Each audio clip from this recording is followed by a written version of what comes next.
Hello friends, आप सभी लोगों का हिंदी व्याकरण की क्लास में स्वागत है। दोस्तों, ये हिंदी व्याकरण की दूसरी क्लास है जिसमें हम लोग हिंदी वर्णमाला से संबंधित 20 महत्वपूर्ण प्रश्नों को लगाने वाले हैं। दोस्तों, मैंने और भी वीडियोस बनाए हुए हैं। आप नीचे दिए हुए आज़ाद स्टडी चैनल के इस आइकन पर जब आप क्लिक करेंगे तो वहाँ से आप प्लेलिस्ट पर जाकर आप सभी वीडियो देख सकते हैं। दोस्तों, चैनल को सब्सक्राइब कर लीजिए और साथ ही साथ बेल आइकन प्रेस कर लीजिए ताकि आगे आने वाले नोटिफिकेशन आपको समय से मिलते रहें। दोस्तों, ये क्वेश्चन काफ़ी इंपॉर्टेंट हैं, तो आप भी लगाइए और देखिए कि कितने क्वेश्चन आपसे बनते हैं। तो ठीक है दोस्तों, स्टार्ट करते हैं। क्वेश्चन नंबर फर्स्ट है, स्वर ध्वनि के प्रकार हैं ए दीर्घ बी ह्रस्व सी प्लुत डी उपरोक्त सभी। दोस्तों, अगर आपने आंसर दिया है डी तो बिल्कुल सही होगा। स्वर 3 प्रकार के होते हैं, ह्रस्व दीर्घ प्लुत। दोस्तों, दीर्घ स्वर में 7 प्रकार के स्वर आते हैं, आ ई उ ए ओ औ। और ह्रस्व स्वर में आ ई उ री आता है और प्लुत स्वर में ओम। दोस्तों, ह्रस्व स्वर क्या होता है? दोस्तों, जिसको बोलने में, जिन अक्षरों या वर्णों को बोलने में अल्प समय लगता है वो ह्रस्व स्वर कहलाता है। जैसे आप इसको बोलेंगे अल्प समय लगेगा, और दीर्घ स्वर बोलेंगे दोस्तों तो ह्रस्व स्वर से 2 गुना समय लगेगा। जैसे आ है ना दोस्तों, इसको बोल रहे हैं आ, इसमें कम समय लग रहा है, अल्प समय लग रहा है, और इसको जब आ बोले हैं तो जस्ट दुगना लग रहा है। और वैसे ही दोस्तों, जब प्लुत स्वर को बोलेंगे तो ह्रस्व स्वर से 3 गुना समय लगता है। इस प्रकार से ह्रस्व, दीर्घ और प्लुत ये स्वर के प्रकार 3 प्रकार होते हैं। ठीक है दोस्तों, इसका डी नंबर ऑप्शन सही होगा। क्वेश्चन नंबर 2 है, निम्न में अर्ध स्वर है। दोस्तों, इसमें से अर्ध स्वर बताना है कि कौन सा है। अगर आपने बताया है ए नंबर तो बिल्कुल सही। या अर्ध स्वर है, इसको समझ लेते हैं कैसे ये अर्ध स्वर है। जैसे हमने दोस्तों लिखा पढ़ाई। आप देखिए इसमें जो है, अब इसको जब बोल रहे हैं तो इसमें ई जो स्वर है, बड़ी ई का स्वर जो है मिश्रित है पढ़ाई में। ठीक है ना दोस्तों। और दोस्तों, वाह भी जो है एक अर्ध स्वर है।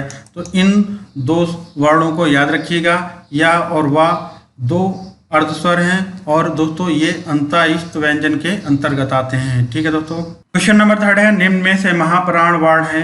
इसमें से महाप्राण वर्ण बताना है। दोस्तों, इसको सॉल्व करने से पहले इसको समझ लेते हैं, क्योंकि आगे भी क्वेश्चन है इससे रिलेटेड, तो इसको समझ लेना ज़्यादा जरूरी होगा। ठीक है दोस्तों, का वर्ग, चा वर्ग, टा वर्ग, ता वर्ग या पा वर्ग में जितने भी दूसरे नंबर पे आते हैं, ठीक है दोस्तों, दूसरे नंबर और चौथे नंबर पे जो भी वर्ड आते हैं, ठीक है दोस्तों, ये सब महाप्राण कहलाएंगे। ये सब महाप्राण वर्ड कहलाएंगे, जो 2 नंबर और 4 नंबर पर जो भी वर्ड आएंगे, ठीक है दोस्तों, वो क्या कहलाएंगे? महाप्राण वर्ड। और दोस्तों, था देखिए इसमें था है किसमें? दूसरे नंबर पे है। हाँ देखिए, ये देखिए इसमें था मिला, ये दूसरे नंबर पे मिला। और किस वर्ग का है? ता वर्ग। ता वर्ग के अंतर्गत ये आ रहा है दूसरे नंबर पे। ठीक है दोस्तों, तो इसका ए नंबर ऑप्शन सही होगा। दोस्तों, महाप्राण वर्ड क्या है?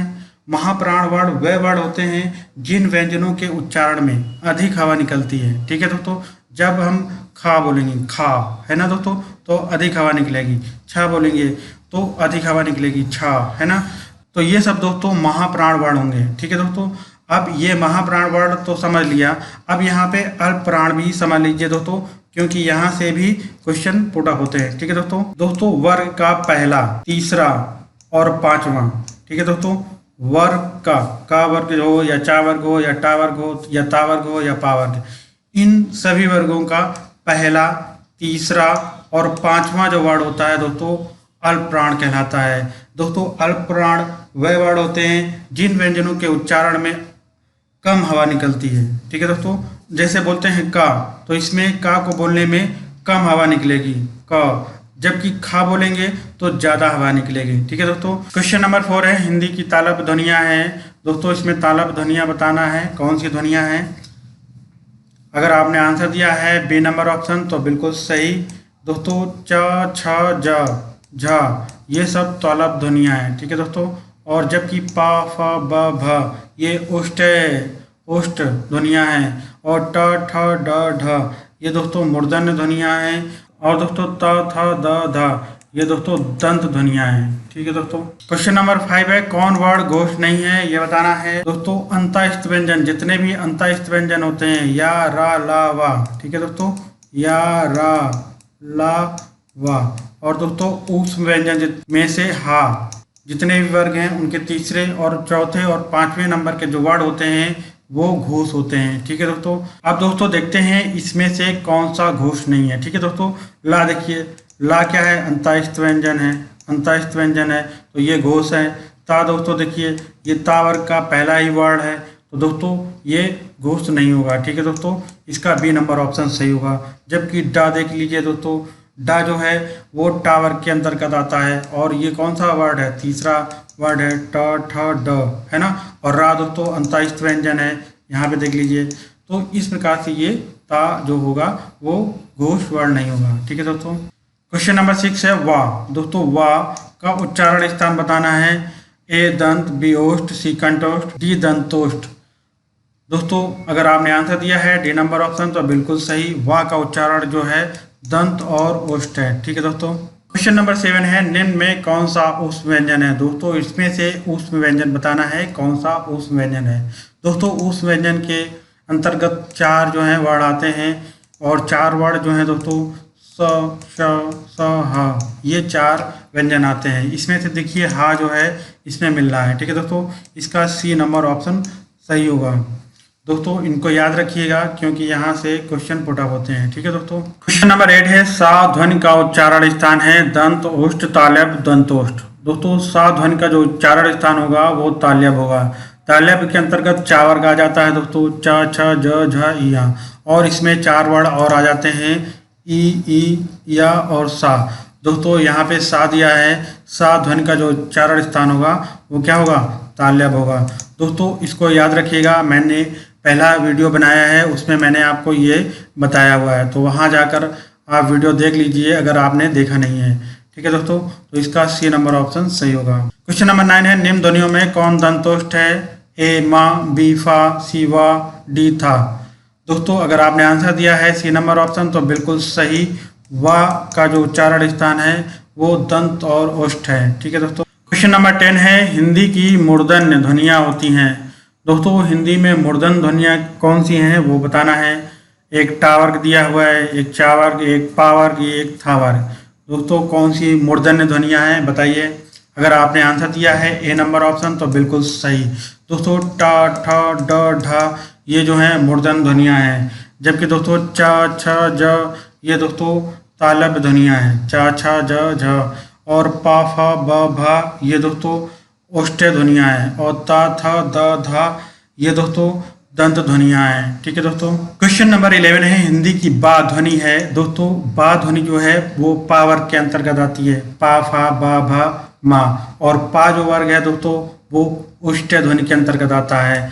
इसका ए नंबर ऑप्शन सही होगा।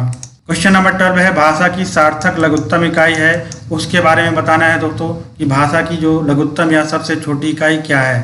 दोस्तों भाषा की जो सबसे छोटी इकाई होती है वो ध्वनि होती है।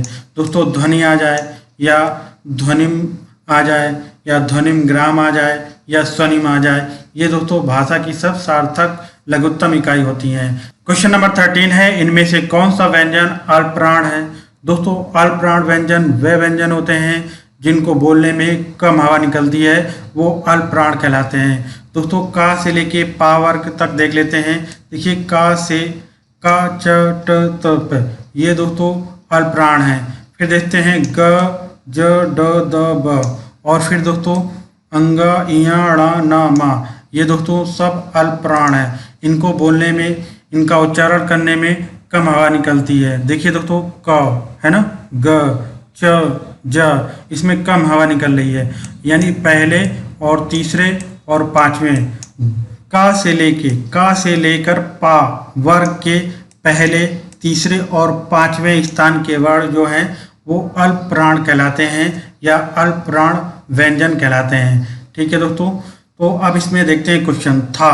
देखिए था यहाँ पे दूसरा वर्ड है दोस्तों, और ये भी ध्यान रखिएगा कि दूसरे नंबर का, ये जो दूसरा नंबर है और चौथा नंबर ये महाप्राण वर्ड कहलाएंगे, दूसरे और चौथे नंबर के।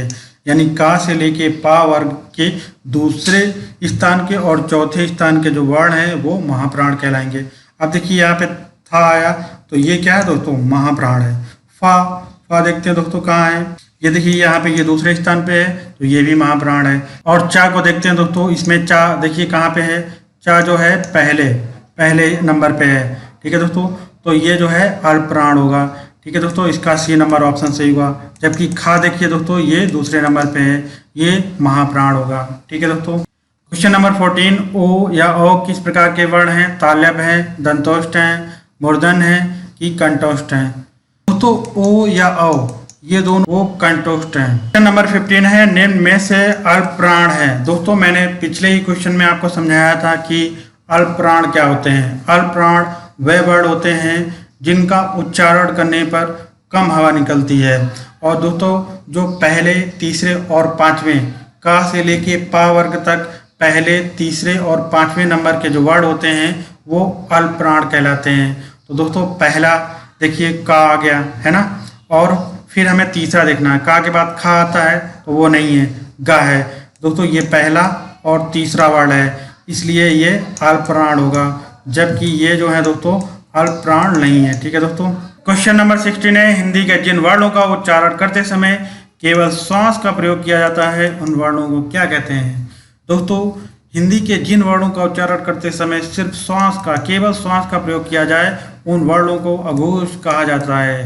दोस्तों अघोष क्या होता है?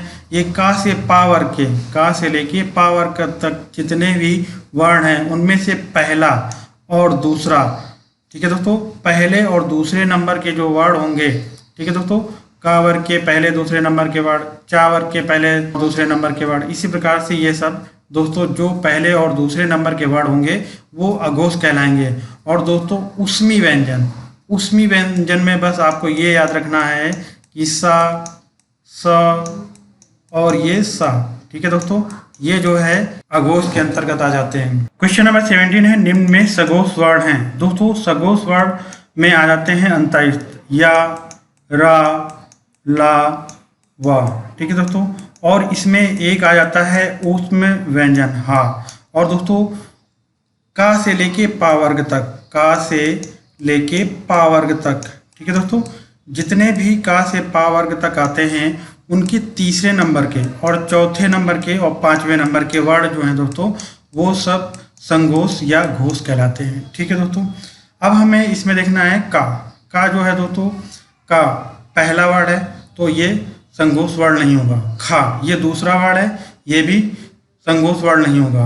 अब दोस्तों इसमें आ देखिए, और चा भी दोस्तों पहला वर्ड है। ठीक है दोस्तों, अब बचा इसमें आ, तो दोस्तों ये जो है संघोष वर्ड होगा। ठीक है दोस्तों, ये सी नंबर ऑप्शन सही होगा। क्वेश्चन नंबर 18 है, अयोगवाह कहा जाता है? ए महाप्राण को, बी विसर्ग को, सी संयुक्त व्यंजन को, डी अल्पप्राण को।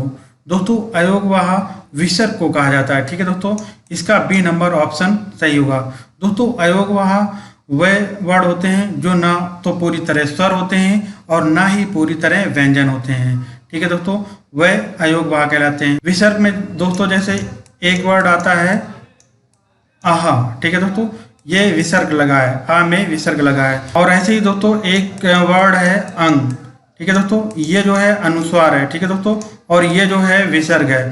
तो दोस्तों अयोगवाह के अंतर्गत अनुस्वार और विसर्ग दोनों प्रकार के वर्ड आ जाते हैं। ठीक है दोस्तों, और पूछा जाए कि हिंदी में अयोगवाह कितने होते हैं तो 2 होते हैं, और संस्कृत में अयोगवाह कितने होते हैं तो 4 होते हैं। तो ये ध्यान रखिएगा कि संस्कृत में 4 होते हैं अयोगवाह और हिंदी में 2 होते हैं, अंग और आ। ठीक है दोस्तों, क्वेश्चन नंबर 19 है, निम्न में से अल्पप्राण है, बताना है कि निम्न में से कौन सा अल्पप्राण है। दोस्तों अल्पप्राण मैंने बताया था जिन वर्णों को बोलने में, जिन व्यंजनों का उच्चारण करने में कम हवा निकले वो अल्पप्राण वर्ड कहलाते हैं। ठीक है दोस्तों, इसमें से देखिए दोस्तों कम हवा निकल रही है, गा को भी बोलने में कम हवा निकल रही है। और मैंने दोस्तों ये भी बताया था कि का से लेके पा वर्ग तक पहले और तीसरे और पांचवें नंबर तक के जो वर्ड होते हैं वो अल्पप्राण कहलाते हैं। ठीक है दोस्तों, ये दोस्तों का जो है पहले नंबर का है, ये गा जो है तो वो तीसरे नंबर स्थान का वर्ड है। ठीक है दोस्तों, तो ये अल्पप्राण होगा। क्वेश्चन नंबर 20 है, संयुक्त स्वर हैं, ये बताना है। ए ऑप्शन है ए, और बी ऑप्शन है ओ, और सी ऑप्शन है ए और बी दोनों, डी इनमें से कोई नहीं।